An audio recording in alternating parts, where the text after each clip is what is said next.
I'm frustrated. I am. No, not at the game, not at the win. Penn State wins 42 to nothing over Michigan State. It was a great all-around game. Offense looked complete. They looked unstoppable. Defense showed us everything that they have been all season. They're elite. They are truly unbreakable. Defense isn't unstoppable because they're the ones stopping the offense, right? Sounds a little contradicting, but oh man, what could have been? What should have been for this Penn State team in 2023? This was a college football playoff caliber type of team. I can sit back and honestly say that. You had the elite defense, the playoff caliber defense, with an offense that, yes, was still in its really still of its early life cycle, its early stages. Drew Aller only attempted how many passes as a true freshman? He was a first year starter. And you still had the young running back dynamic duo. I understand that you had new wide receivers emerging. Okay, Parker Washington, Mitchell Tinsley leave. You had a good amount of veterans last year, and still Keandre Lambert-Smith stepping up, but Dante Cephas new to the program. Amari Evans, we've seen him emerge here late. Better late than never, right? But Liam Clifford, not a lot of playing time. Caden Saunders, not a lot of playing time. Malik McClain transfers in, right? A lot of new guys in the wide receiver room. You did have some consistency with Theo Johnson and Tyler Warren, but and the offensive line was great. Best it's been in a decade here. But I gotta say, this team really should have been in the conversation. I'm not saying that this team was a clear-cut top 4 team. They're elite, they're Georgia caliber. That's not what I'm saying here.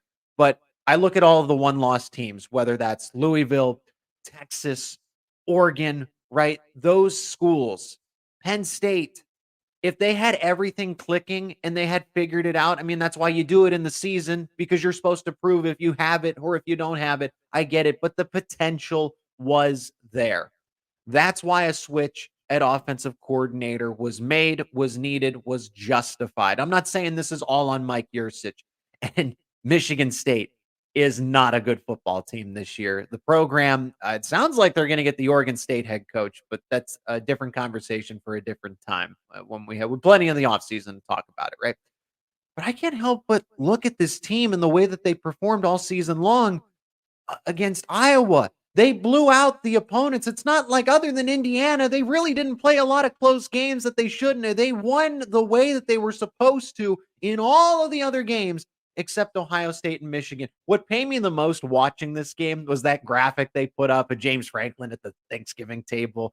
And they had, in the last few years, hasn't gotten a win against Ohio State and Michigan. And then they're undefeated against the rest of the Big Ten. And it's like, yeah, that's just where Penn State is. They are truly on an island. They're in college football purgatory when it comes to all of this stuff.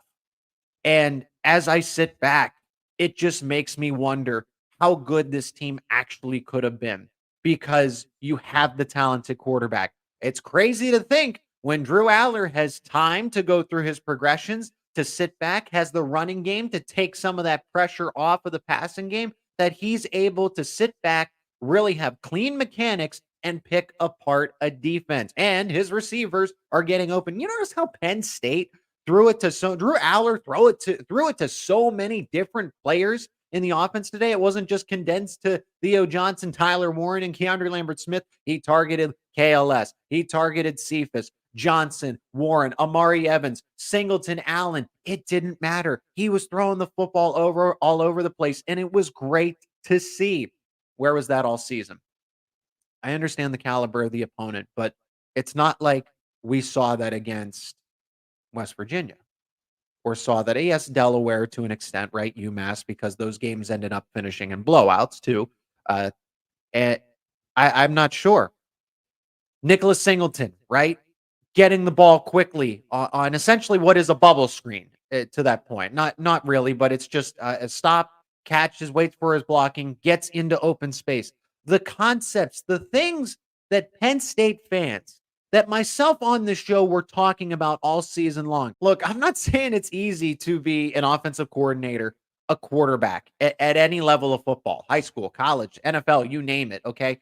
Armchair QB and armchair coordinator are the easiest positions to play. However, We noticed all these things all season long. It's not like a rocket scientist had to look at this and say, well, Singleton needs to get outside of the numbers because that's where he's most effective. Or maybe we need to see some things from other wide receivers like an Amari Evans or a Caden Saunders, or just run some things differently schematically to help the run game offset the pass game, the challenges of passing game, right? Caliber the opponent. I totally get it. But this was still a Big Ten opponent. We've seen that the Big Ten is really competitive when it wants to be. I think Michigan State just kind of realized they're going in a different direction. The season's completely over. They couldn't even play for a bowl game, right? And Penn State still had a lot to prove. Offensive coordinators, co-offensive coordinators, Jay Sider and Ty Howell, second game. So they're able to build some confidence, some chemistry, some consistency. And look how the offense jumped. Now the defense is different, right? Rutgers, believe it or not, top 5 pass defense, top 30 run defense. Okay. That was a group to really get your feet wet in your first time play calling, whether it was Sider or Howell, it doesn't matter. Both of those guys, first time play callers for Penn State. And Rutgers is the kind of test to do that. And then Michigan State, that's where you can really do it. But everything went right in this game. That was really everything that we were anticipating, that we were expecting happened.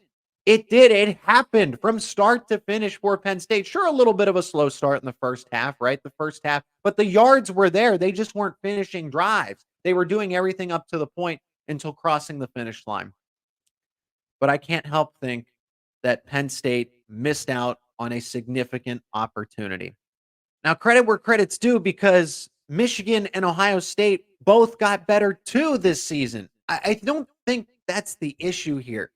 Penn State got better, but so did Ohio State and Michigan. So the gap was never really closed. All these things can be true. Penn State, yes, they were 10-2 and lost the big games that they needed to win, but this team got better. They could easily beat 2022's team, probably by 2 touchdowns at that.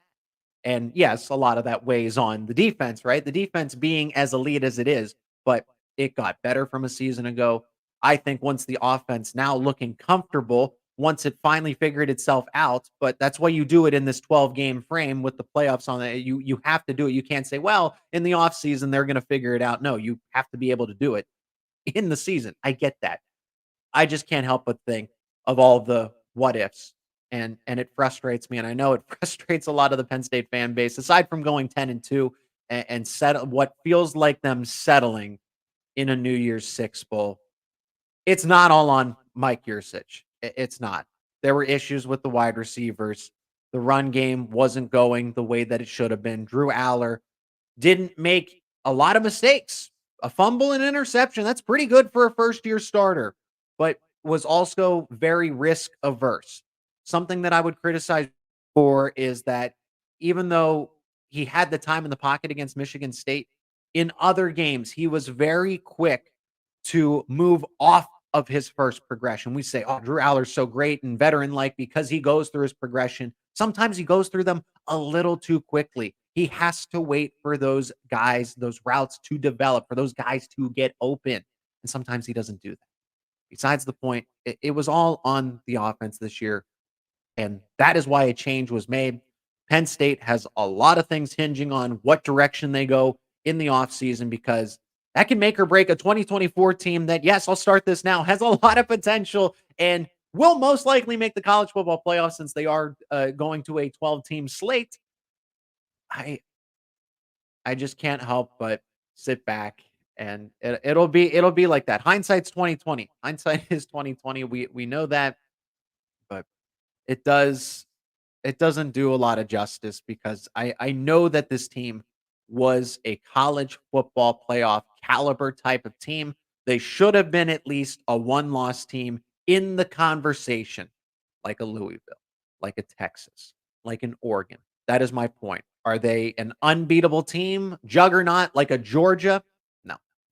But are they a team that should have been able to put itself in the conversation?